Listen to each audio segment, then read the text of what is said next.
সময়ের ধারাবাহিকতায় পবিত্র জিলকদ মাসের আজ পঞ্চম দিন। আরবি ক্যালেন্ডারের এটা 11তম মাস, এরপরে হচ্ছে জিলহজ মাস। আবার একটি নতুন বছর শুরু হতে যাচ্ছে। ইতিমধ্যে আমরা আমাদের দেশে প্রচলিত যে 3টা সন আছে, আমাদের দেশে প্রচলিত বঙ্গাব্দ আছে, হিজরি সন আছে, এবং আমরা আমাদের ব্যবহারে সবচেয়ে বেশি যেটা ব্যবহার করি সেটা হচ্ছে ইংরেজি সন। যদিও একজন মুসলিম হিসেবে আমাদের উচিত বা আমাদের দরকার হলো আমাদের যাপিত জীবনে আমাদের ব্যবহারে হিজরি সনের দিন তারিখটাকে নিয়ে আসা। এটা হচ্ছে একটা আত্মমর্যাদা বোধের প্রতীক। আমি মুসলিম, আমি মুমিন, যে ইসলামের বরকতময় একটি ঐতিহাসিক ঘটনা হলো হিজরতের ঘটনা। সেই হিজরতের ঘটনার স্মারক হলো হিজরি সন,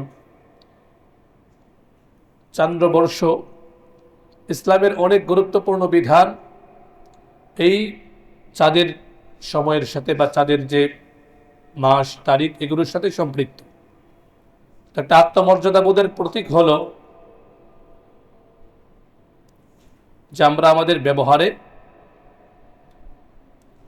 আমরা যারা বাইরে আছি তারা 2য় তলায় যেতে পারি, ওখানে জায়গা আছে, এখানে হয়তো ফিল আপ হয়ে গিয়েছে।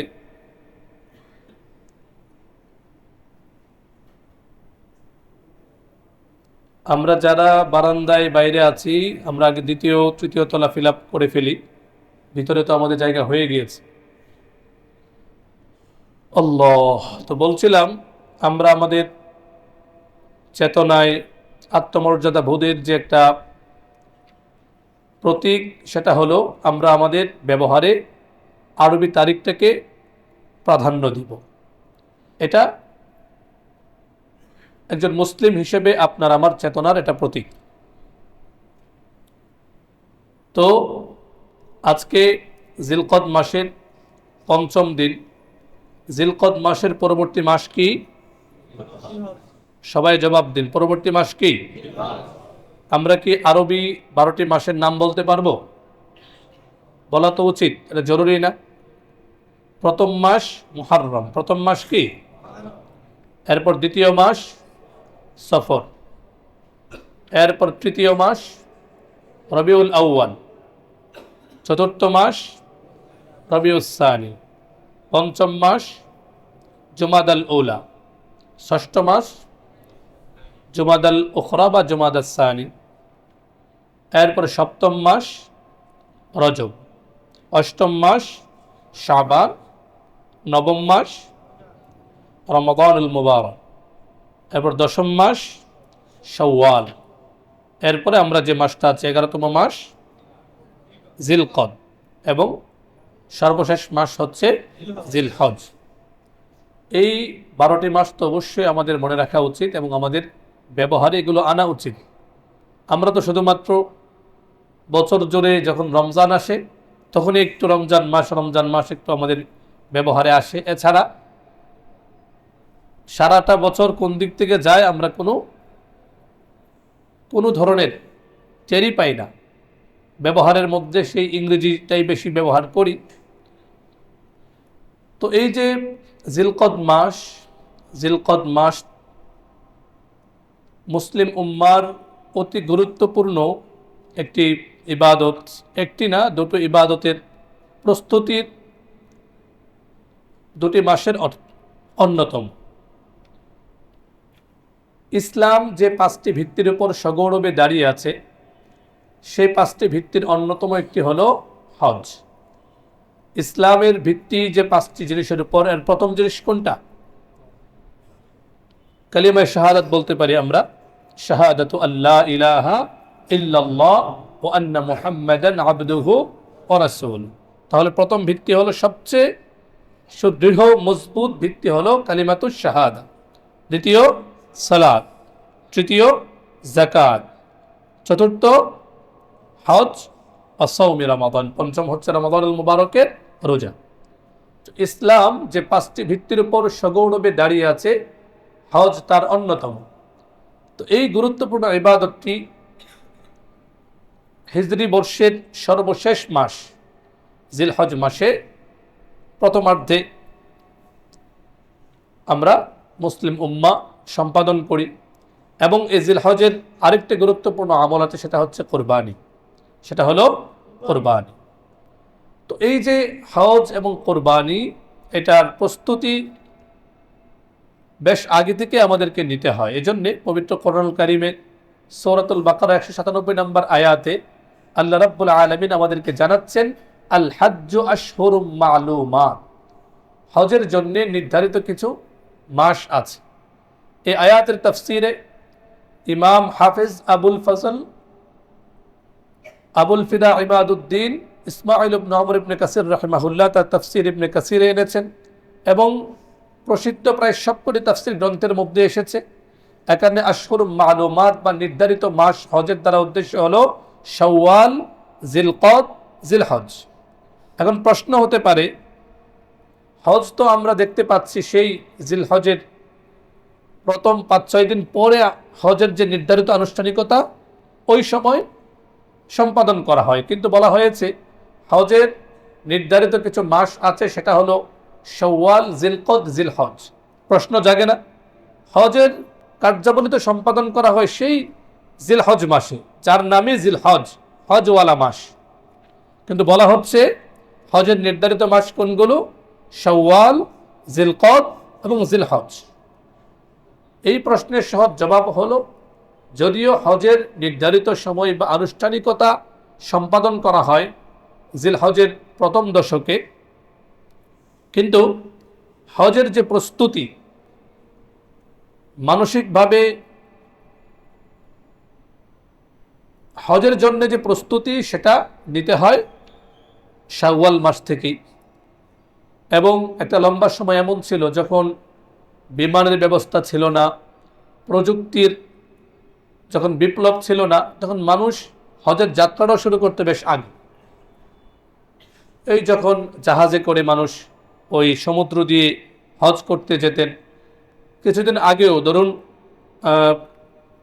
50, 60 বা 70 বছর আগেও এটার প্রচলন ছিল। আমরা আমাদের মুরব্বীদের কাছ থেকে শুনেছি যে ওনারা 3 মাসে হজ করতে যেতেন, হজ শেষ করে আসতে আসতেও 3 মাস সময় লাগত। আপনারা শুনেছেন কিনা এমন? তো দেখা যেত তাদের এই যে সফরটা শুরু হয়ে যেত রমাদানুল মুবারক শেষ হওয়ার পরে, শাওয়ালের চাঁদ যখন উদিত হতো, শাওয়ালের চাঁদ উদিত হওয়ার পর থেকে তাদের সফর শুরু হয়ে যেত। এরপরে 1 মাস, 1.5 মাস, 2 মাস পেরিয়ে মক্কাতুল মুকাররমায় পৌঁছতে পৌঁছতে তাদের জিলহজের একদম ওই দিনগুলো, হজের যে নির্ধারিত দিনগুলো হয়ে যেত।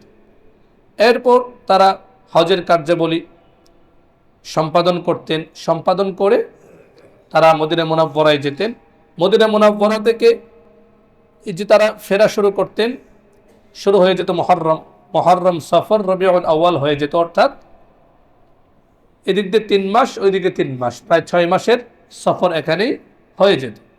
এখন যদিও প্রযুক্তির বিপ্লবের কারণে আমরা অল্প সময়ে, যেখানে 6 মাস লাগতো, আমরা চলে যাই 6 ঘন্টায় হজের কাজ শেষ করে। যাদের ব্যস্ততা খুব বেশি থাকে তারা তো অল্প সময়ের মধ্যেই, সাধারণত দেখা যায় যে কেউ 32 দিন, কেউ 40 দিন, 41 দিনের প্যাকেজে যান। আবার যারা যত ভিআইপি মানুষ, তারা দেখা যায় যে 10 দিনের মধ্যে সব কাজ সম্পন্ন করে চলে আসে। হজের নির্ধারিত 5-6 দিনের কাজ শেষ করে মদিনা মুনাওয়ারায় হাজিরা দিয়ে 7-8 দিন বা 10 দিনের মধ্যে তারা চলে আসেন। তো বলছিলাম, এই জিলকদ মাসটা বিশেষ এই কারণে মহিমান্বিত যে এই মাস একেবারে হজের আগের মাস, অর্থাৎ এই মাসের 1 তারিখ থেকে ধরলেও 35 বা 36 দিন পরেই হজের আনুষ্ঠানিকতা শুরু হয়ে যায়। এজন্যে এই সময়ে ইতিমধ্যে আমরা পত্রিকা মারফত বা মিডিয়াতে দেখেছি অনেক ভাই আমাদের বাংলাদেশ থেকেও তারা চলে গিয়েছেন। আমাদের মুসল্লি কয়েকদিন আগে একজন সাক্ষাৎ করে গেলেন, তারা সপরিবারে গিয়েছেন, আশরাফ ভাই। এভাবে আরও অনেকেই যাবেন। তো যারা এখন চলে যাচ্ছেন তারা হয়তো ওইদিকে আবার তাড়াতাড়ি চলে আসবেন, আবার যারা একটু পরবর্তীতে যাবেন তারা ওইদিকে হজের পরে আসতে একটু দেরি হবে। তো প্রথমেই আমরা আল্লাহ রাব্বুল আলামিনের কাছে দোয়া করি, এবছর যারা গিয়েছেন, যাচ্ছেন, যাবেন, আল্লাহ তাআলা যেন সকলকে হজ্জের মাবরুর নসিব করেন, বলুন আমিন। সুস্থতার সঙ্গে সুন্দরভাবে সুন্নাহসম্মত হজ যেন তারা সম্পাদন করতে পারেন, শুধু নামকা ওয়াস্তে হাজী সাহেব নাম লেখানোর জন্য নয়, খুব এহতেমামের সঙ্গে সুন্নার আলোয় নবীজি সাল্লাল্লাহু আলাইহি ওয়াসাল্লাম যেভাবে হজ পালন করেছেন, সাহাবায়ে কেরামকে যেভাবে হজ করার নির্দেশনা দিয়েছেন, হজ শিখিয়েছেন, সেভাবেই যেন প্রত্যেকটা হাজি হজ সম্পাদন করতে পারে। আল্লাহ তৌফিক দান করুন, আমরা সকলে বলি আমিন।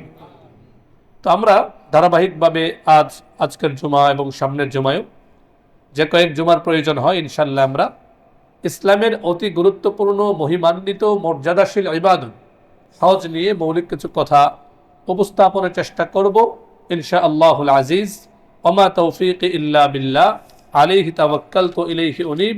আল্লাহ তাআলা আমাদের সকলকে হজের মতো এই মহিমান্বিত ইবাদতটিকে সঠিকভাবে বুঝে অনুধাবন করে আমরা যেন এটাকে ধারণ করতে পারি। যারা ইতিমধ্যে হজ সম্পাদন করেছেন, আল্লাহ তাদের হজকে কবুল করেন। যারা এখনো যেতে পারেননি, তাদেরকে যেন আল্লাহ যাওয়ার তৌফিক দেন। আল্লাহ যেন আমাদেরকে বারবার মাটির এই পৃথিবীর আল্লাহর ঘর বলে বিশেষ মর্যাদা প্রাপ্ত ঘর বাইতুল্লাহ শরীফে, কাবাতুল মুশাররাফায় আমরা যেন বারবার যেতে পারি।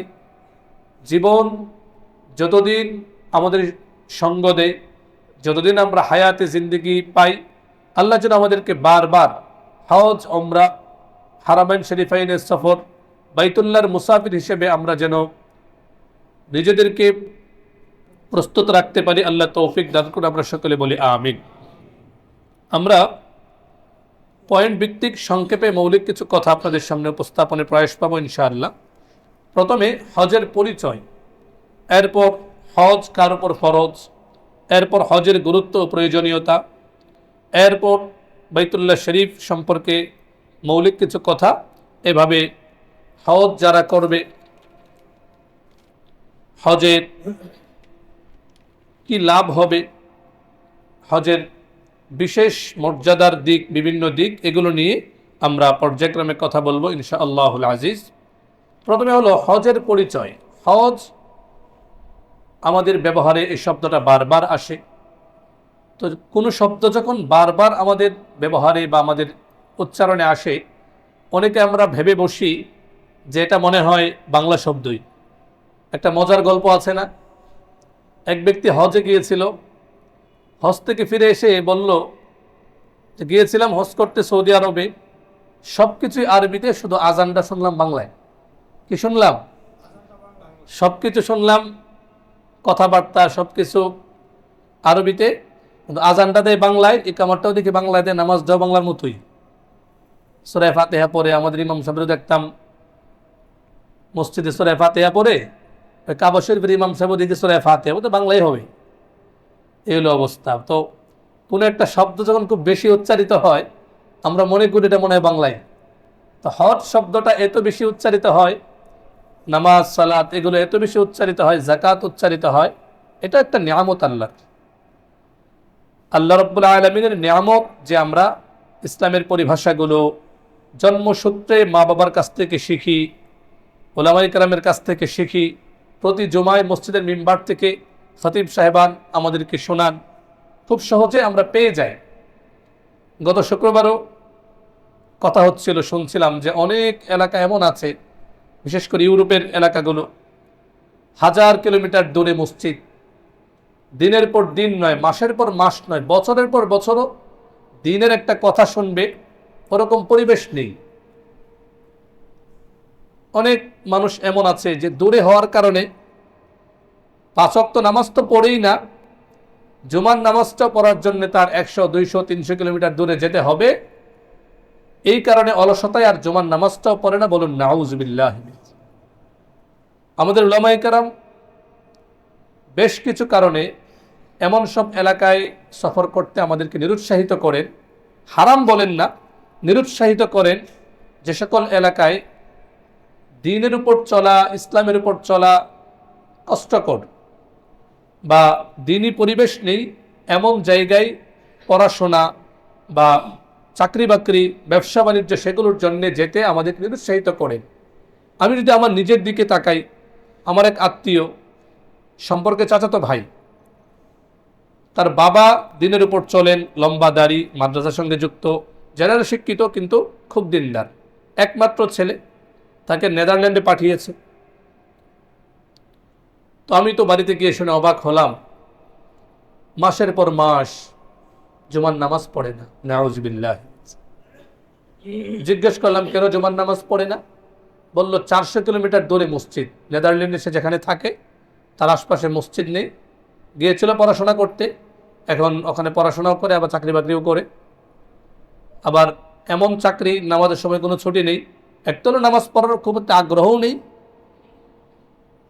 আবার ছুটিও নেই। জুমার দিনেও তাদের চাকরি বাকরি করতে হয়, ডিউটি করতে হয়, আবার 400 কিলোমিটার দূরে মসজিদ, সেজন্যে আর সে 5 ওয়াক্ত নামাজ তো পড়েই না, জুমার নামাজটাও পড়ে না। বলুন নাউজুবিল্লাহ। এজন্যে ইউরোপিয়ান অনেক কান্ট্রিতে আমাদের উলামায়ে কেরাম নিরুৎসাহিত করেন যে দেখুন, জীবনে টাকা পয়সা তো অবশ্যই দরকার, পড়াশোনাটাও দরকার, কিন্তু সবার আগে আমার ঈমান, আমার ইলম, আমার আমল, এটা জরুরি।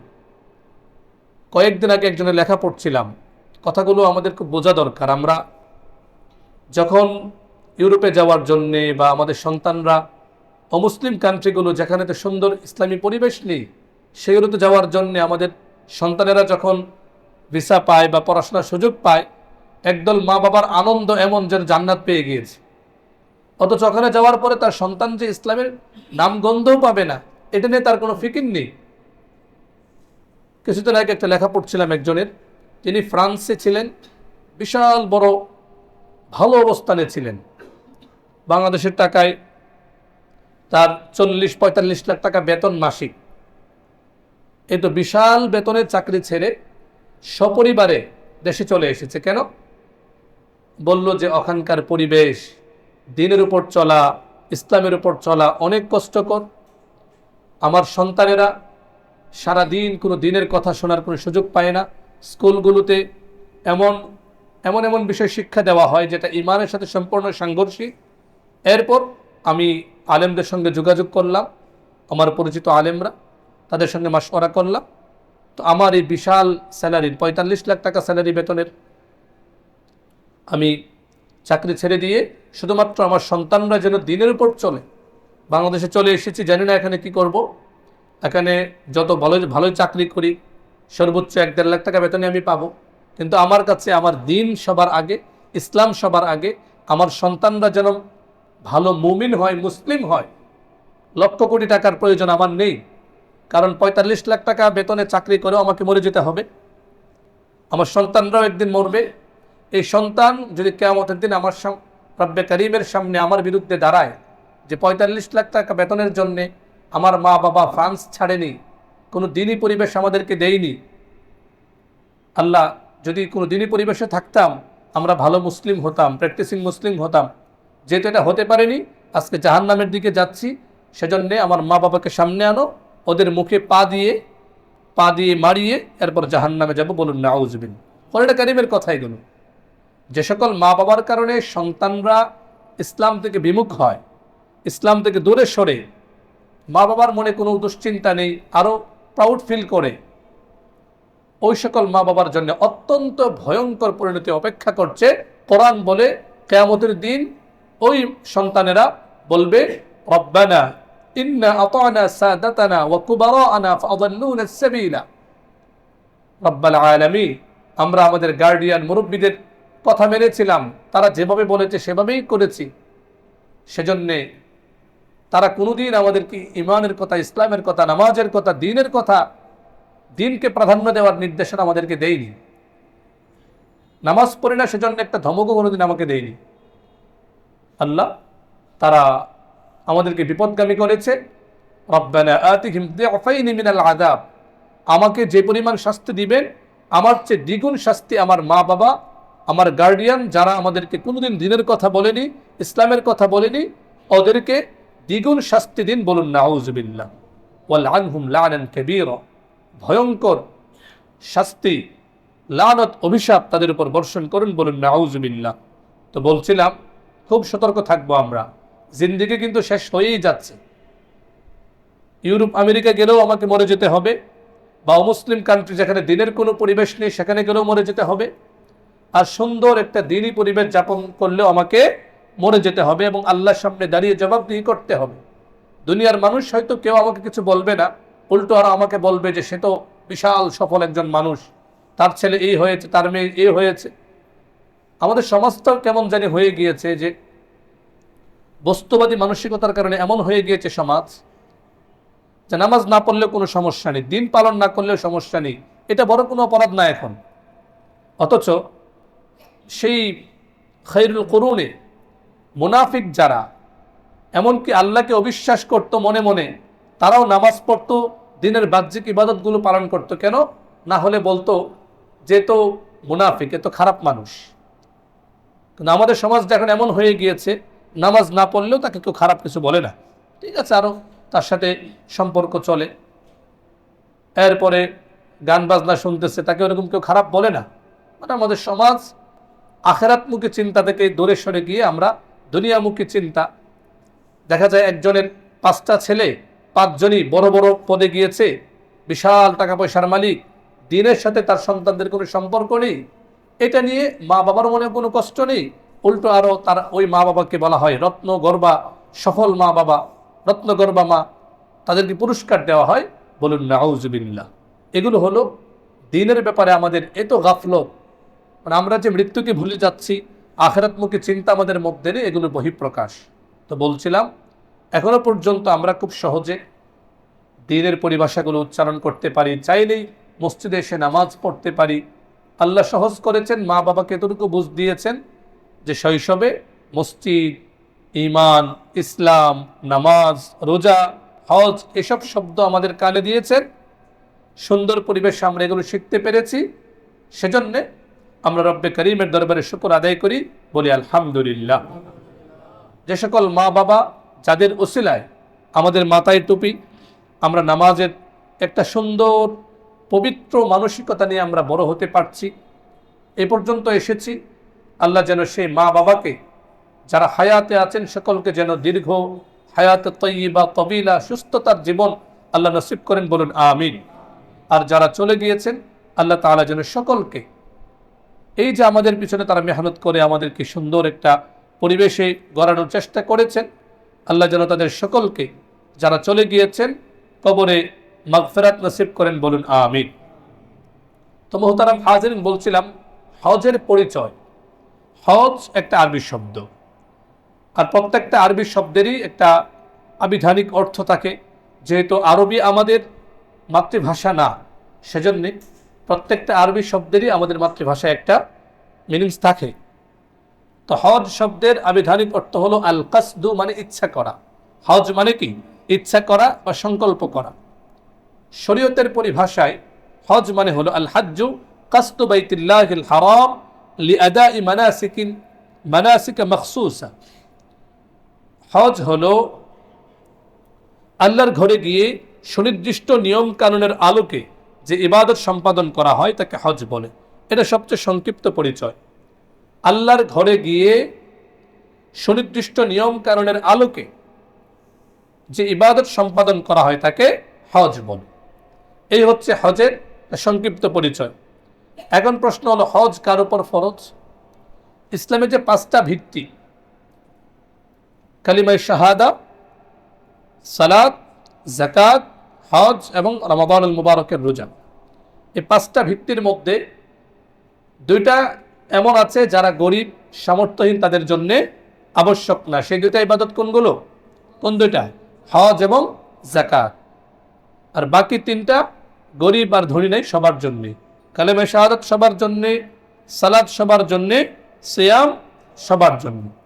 তো বলছিলাম আল্লাহ রাব্বুল আলামিন যে 5টা ভিত্তির উপর ইসলামকে দাঁড় করিয়েছেন, সেই 5টি ভিত্তির অন্যতম হজ। তো হজের শাব্দিক অর্থ কি হলো? ইচ্ছা করা, সংকল্প করা। এগুলো আমরা ভালো করে বুঝবো এবং ধারণ করব। বছরের পর বছর আমরা বয়ান শুনে যাই, বছরের পর বছর আমরা জুমার খুতবা শুনি, কিন্তু কিছু শিখতে পারি না, ধারণ করতে পারি না। এটা অত্যন্ত দুঃখজনক। এই যে জুমার খুতবার যে প্রত্যেকটা সপ্তাহে খুতবা দেওয়া হয়, এগুলো তো আমি আগেও বলেছি সাপ্তাহিক ক্লাস। এগুলো কি সাপ্তাহিক ক্লাস? এখান থেকে আমাদেরকে শিখতে হবে। তো এখানে এসে যদি আমরা অমনোযোগী থাকি, আপনারা কষ্ট করে এসেছেন না? ইচ্ছা করলে তো আরো পরে আসতে পারতেন। আমরা গ্রামে দেখতাম ছোট সময়, ইমাম সাহেবের মতো বয়ান করছেন, আর মসজিদের সামনের কাতারে কয়েকজন মুরব্বী বৃদ্ধ মানুষ বসে বসে ঢুলছেন, আর ইমাম সাহেব খুব সুরেলা কণ্ঠে খুব আনন্দে বয়ান করছেন। তো কাদেরকে বয়ান করছেন আল্লাহই জানে। তো এভাবেই চলতো। এরপরে যখন খুতবা শেষ হতো, একেবারে খুতবা পর্যন্ত এভাবেই চলতো। একবারে যখন ওই ইকামত হতো, আশপাশের মুসল্লি যারা, মানে ওদের সারাটা বছর এরকমই অভ্যাস আমরা দেখতাম। এত ব্যস্ততা তাদের, এত ব্যস্ততা।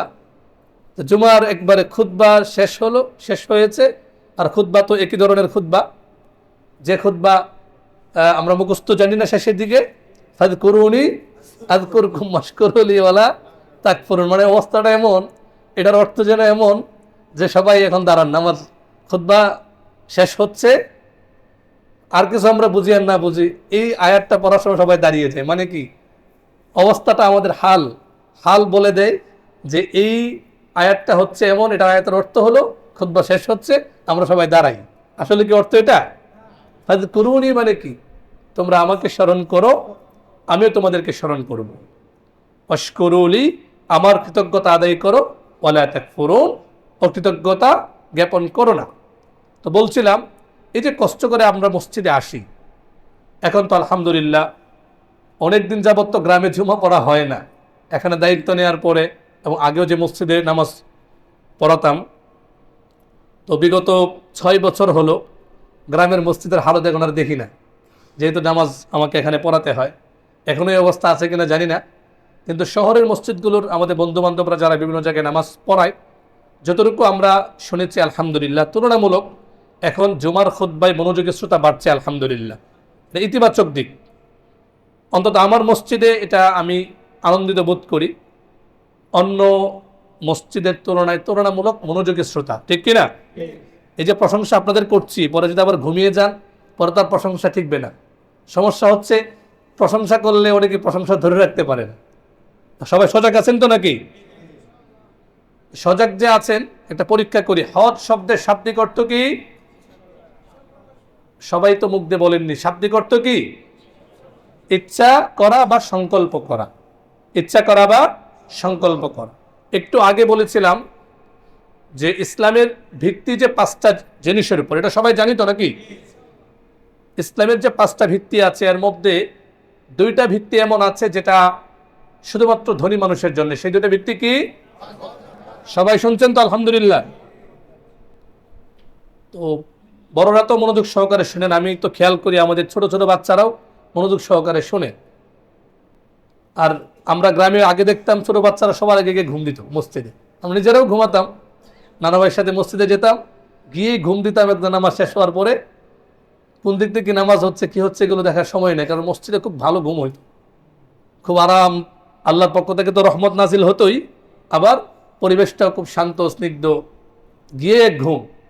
তো যাক, আলহামদুলিল্লাহ বাচ্চারাও মনোযোগ সহকারে শুনে। তো বলছিলাম প্রত্যেকটা জুমায় আলোচনাগুলো আমরা শুনবো। কেউ যদি প্রত্যেকটা জুমা মনোযোগ সহকারে শুনে, তো দেখা যাবে তার মধ্যে ইসলামের মৌলিক জ্ঞান চলে আসবে। ইসলামের মৌলিক জ্ঞান তার মধ্যে চলে আসবে। তো হজের পরিচয় আমরা জানলাম। এখন প্রশ্ন হচ্ছে, হজ কার উপর ফরজ? হজ কার উপর ফরজ? খুতবায় আমি আপনাদের সামনে কোরআনুল কারীমের 3য় সূরা সূরাতু আলে ইমরানের 97 নম্বর আয়াতে কারিমার একাংশ, আয়াতটা একটু বড়, তো সেই আয়াতে কারিমার একাংশ আল্লাহ রাব্বুল আলামিন বলেন, ওয়ালিল্লাহি আলান নাসি হিজ্জুল বাইতি মান ইসতাতা ইলাইহি সাবিলা, ওয়ালিল্লাহি আলান নাসি হিজ্জুল বাইত মান ইসতাতাআ ইলাইহি সাবিলা। আল্লাহ রাব্বুল আলামিন বলেন, সামর্থ্য আছে মানুষের মধ্যে যারা সেখানে অর্থাৎ বাইতুল্লাহ শরীফে পৌঁছার সামর্থ্য রাখে, তাদের উপর আল্লাহর জন্য এই ঘরের হজ করা ফরজ। বলেন সুবহানাল্লাহ। এক আয়াতে কারিমার মধ্যেই হজ কাদের উপর ফরজ সেটার একটা বড় অংশই চলে এসেছে। আবার হাদিসের মধ্যে আরো ব্যাখ্যা করা হয়েছে। এখানে বলা হয়েছে যে মানুষের মধ্যে যারা আল্লাহর ঘরে পৌঁছার সামর্থ্য রাখে তাদের উপর আল্লাহর জন্যে এই ঘরের হজ করা কি ফরজ। এখন সামর্থ্য মানে কি? আমি রমজানুল মুবারকে যাকাত বিষয়ক আলোচনা করতে গিয়ে বলেছিলাম, আমাদের সমাজে কিছু মানুষ এমন আছে, অনেক টাকা পয়সার মালিক হলেও নিজেদেরকে তারা গরিবই মনে করে। কি করে? অনেক টাকা পয়সার মালিক, জিজ্ঞাসা করলে হুজুর গরিব মানুষ আমরা। এমনকি 2-3টা বাড়ির মালিক হলেও তারা কি থাকে? গরিবই থাকে। এমন গরিব হলে তো মুশকিল। এমন সামর্থ্যবান, সামর্থ্য থাকার পরেও যদি কেউ নিজেকে সামর্থ্যহীন মনে করে, এটা মুশকিল না? আল্লাহ রাব্বুল আলামিন এখানে বলেছেন যে আল্লাহর ঘরে পৌঁছার সামর্থ্য রাখে তাদের জন্যে হজ আদায় করা জরুরি। এখন হজ আদায় করা যে জরুরি, এখন সামর্থ্যের ব্যাখ্যাটা কি? আমাদের কিছু অবুঝ ভাই আছেন যারা বলেন যে হাদিসের দরকার নেই, নাউজুবিল্লাহ বলেন। তারা নিজেদেরকে পরিচয় দেয় তারা নাকি আহলুল কোরআন। শব্দটা তো অনেক সুন্দর, আহলুল কোরআন অনেক সুন্দর শব্দ, কিন্তু আসলে তারা আহলুল কোরআন না, তারা হচ্ছে মুনকিরে হাদিস। বলুন নাউজুবিল্লাহ। তারা হাদিসকে অস্বীকার করতে চায়, বলে হাদিস আবার কি, হাদিসের দরকার না, আমরা শুধু কোরআনকে মানবো। বলুন নাউজুবিল্লাহ। বাহ্যিকভাবে সুন্দর স্লোগান মনে হয়, কালিমাতু হক উরিদু বিহাল বাতিল। অনেক মানুষ এমন পাবেন, বিশেষ করে যারা আলেম উলামাদের সঙ্গে সম্পৃক্ত না, অতি পণ্ডিত, নিজেই পড়াশোনা করে অনলাইন থেকে জ্ঞান অর্জন করে বিশাল বড় পণ্ডিত হয়ে যায়, অনুবাদ জ্ঞানের ভেলায় চড়ে তারা বিশাল বড় পণ্ডিত হয়ে যেতে চায়। এমন মানুষ আছে। তো তাদেরকে যদি জিজ্ঞেস করেন, যেখানে যে বলা হলো সামর্থ্য, আর সামর্থ্য এটা তো আপেক্ষিক বিষয়। অনেকের জিজ্ঞেস করা হয় না, ভাই কেমন আছো? ভালো নেই। বেতন 1.5 লাখ টাকা, 2 লাখ টাকা বেতন, তবু তিনি কি নেই? ভালো নেই। আর আরেকজন মসজিদের ইমাম সাহেব, মুয়াজ্জিন সাহেব, খাদেম সাহেব, অল্প কিছু বেতনে জিজ্ঞাসা করলে আলহামদুলিল্লাহ ভালো আছে। এই যে সামর্থ্য, এই যে ভালো থাকা, এটা হচ্ছে আপেক্ষিক। এখন আপনি যদি হাদিসকে না মানেন, আপনি যদি হাদিসের শরণাপন্ন না হন, এই আয়াতের মধ্যে যে বলা হলো সামর্থ্যবান ব্যক্তির জন্য হজ করা ফরজ আবশ্যক, এই সামর্থ্যের ব্যাখ্যাটা কি? হাদিসের দিকে যেতে হবে না আমাদেরকে? হাদিস ছাড়া উপায় নাই। কোরআনুল কারীমের পুরো ব্যাখ্যাই হচ্ছে হাদিস শরীফ বা সুন্নাহ। তো রাসূলুল্লাহ সাল্লাল্লাহু আলাইহি ওয়াসাল্লাম চমৎকার ভাবে ব্যাখ্যা করে দিয়েছেন। এখানে যে ইস্তিতাআতের কথা বলা হয়েছে, সক্ষমতার কথা বলা হয়েছে, মুস্তাদরাক হাকিমের বর্ণনা হাদিস নাম্বার 1613, রাসূলুল্লাহ সাল্লাল্লাহু আলাইহি ওয়াসাল্লাম বলেন, আল ইস্তিতাআতু আয-যাদু ওয়ার রাহিলা, আয-যাদু ওয়ার রাহিলা। আল্লাহর ঘরে যাওয়ার মতো পাথেও আছে, আল্লাহর ঘরে যাওয়ার মতো তার পয়সা আছে, রাহিলা বাহন আছে। মানে তখনকার সময় তো বাহন কি ছিল? উট, ঘোড়া, হ্যাঁ, গাধা, এগুলো ছিল। এখন তো আর এগুলো নেই। তাহলে এখন কি হবে? আল্লাহর ঘর বাইতুল্লাহ শরীফ পর্যন্ত যাওয়ার যে বিমান ভাড়া, ওখানে থাকার মতো হোটেল ভাড়া, এরপর সেখান থেকে ফেরার পথে ফেরার যে বিমান ভাড়া, এই যে আসা যাওয়ার খরচ, এটাকে বলা হয় জাদ। রাহিলা মানে বাহন। পাশাপাশি অন্য হাদিস থেকে জানা যায়, এটা অবশ্য যুক্তিও বলে যে আপনি হজে চলে যাবেন, তো আপনার ছোট বাচ্চা আছে, আপনার ঘরে স্ত্রী আছে, তাদের ভরণ পোষণ লাগবে না?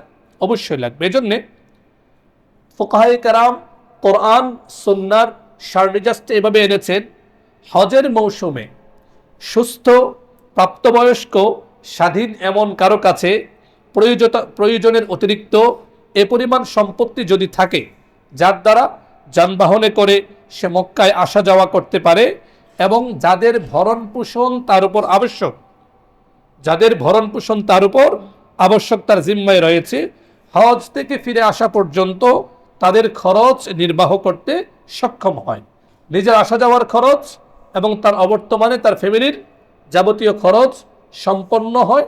এই পরিমাণ টাকা অতিরিক্ত, এসব খরচের পরে যদি অতিরিক্ত টাকা থাকে, বাস সেটার উপর কি আসবে? হজ ফরজ হবে।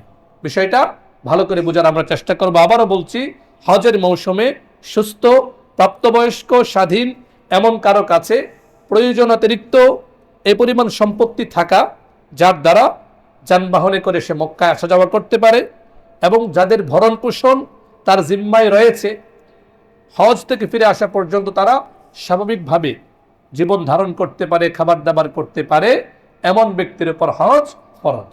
বুঝতে পেরেছি আমরা? তো আলহামদুলিল্লাহ, আমাদের সমাজের মধ্যে অনেক মানুষ এমন আছে, অনেক মানুষ, কিন্তু কেউ কেউ গাফেল হয়ে বসে থাকেন, তার উপর হজ ফরজ হয়ে আছে, যাকাত ফরজ হয়ে আছে, সে জানেই না।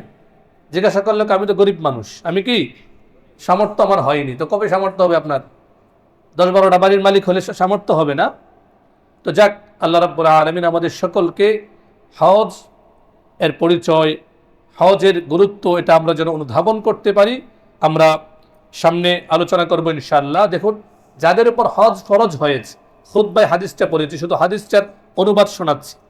যাদের উপর হজ ফরজ, এমন ব্যক্তি যদি সে হজ না করে, রাসূলুল্লাহ সাল্লাল্লাহু আলাইহি ওয়াসাল্লাম বলেন, ওই ব্যক্তি ইহুদি হয়ে মারা গেল না খ্রিস্টান হয়ে মারা গেল, আমার কোনো পরোয়া নেই, বলুন নাউযুবিল্লাহ। অত্যন্ত ভয়ঙ্কর সতর্কবার্তা।